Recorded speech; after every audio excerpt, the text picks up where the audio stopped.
Oh iya lur, tadi lihat gerabah wajan yang tak pakai buat masak entok gobios toh? Sekarang, aku mau main ke Dusun Nyamplung, Kedu untuk melihat cara pembuatannya. Kebetulan, aku diminta buat bawa karung berisi pasir. Nah, katanya pasir ini dipakai buat bahan campurannya. Lah kae Bu Baon sudah nungguin ternyata. Ibu pasirnya Ini Bu. mas, wis gupil mau kok teko-teko tak enteni. Aduh Ibu niki Oh alah.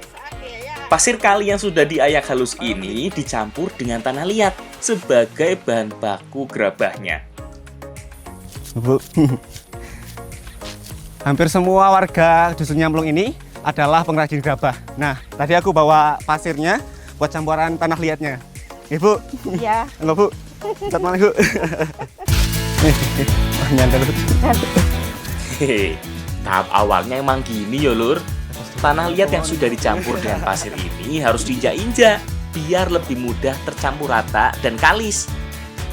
Kalau pakai tangan ya jelas kemeng tangannya. Belum tentu kuat juga. Sip, tanah sudah siap. Sekarang saatnya kita buat.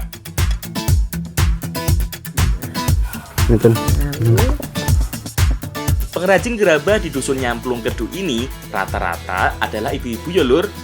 Soalnya tangan ibu-ibu ini sudah terpercaya, lebih terampil dan lebih jago dalam membuat gerabah seperti ini. Pembuatan gerabah di sini menggunakan teknik putar dengan alat sederhana bernama rebot. Waduh, punya ibu-ibu udah jadi gitu toh. Lah, punya aku bentuknya masih gak karuan begini. Coba mereka nih jenengan Bu. Nih lihat. Bentuk punya aku abstrak kayak gini, punya ibunya rapi Ibu. Beda profesional sama yang abal-abal.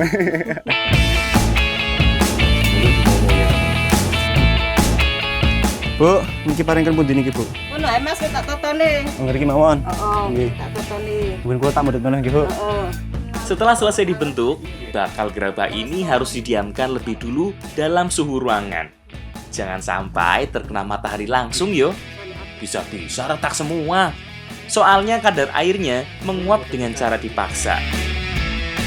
Semuanya harus didiamkan sekitar 7-15 hari. Baru setelah terlihat kering, gerabah-gerabah ini dijemur di bawah terik langsung.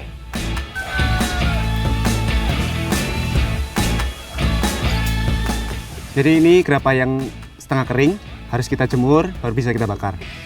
Nah, prosesnya itu 1-2 hari tergantung ketebalan sama ukuran. Tergantung kondisi cuaca juga ya lur. Nek panasnya kuat banget gini sih, sehari aja udah cukup. Udah bisa bener-bener kering gerabahnya. Kalian kok buatan di sini kalau gitu? Oh iya, gerabah yang udah kering karena penjemuran harus segera dibakar biar nggak lembab lagi. Tidak ada tungku khusus untuk melakukan pembakaran gerabahnya. Biasanya hanya dialasi dengan tempolong dari tanah liat juga. Baru kemudian susun gerabah yang akan dibakar di atas tempolong-tempolong ini. Kayu-kayu untuk pembakaran dimasukkan dari sela-sela tempolongnya. Kemudian jangan lupa tambahkan juga daun bambu kering di bagian atasnya. Ini pun terakhir nih Ibu. Pun tinggal nunggu pinten jam nih Ibu biasanya? Jam 1 jam nggih. Nah, ini adalah proses terakhir dari pembuatan gerabah. Kita tinggal nunggu sekitar 1 jam untuk gerabah ini benar-benar matang. Ibu. Nah, daun bambu ini yang akan membuat suhu panasnya bisa tersebar lebih merata. Walaupun hampir sama dengan keramik dari bahan dan cara pembuatan, tapi proses pembakaran pada gerabah nggak butuh waktu terlalu lama yo. Suhunya saja tidak setinggi keramik, cukup di bawah 1000 derajat sudah bisa matang.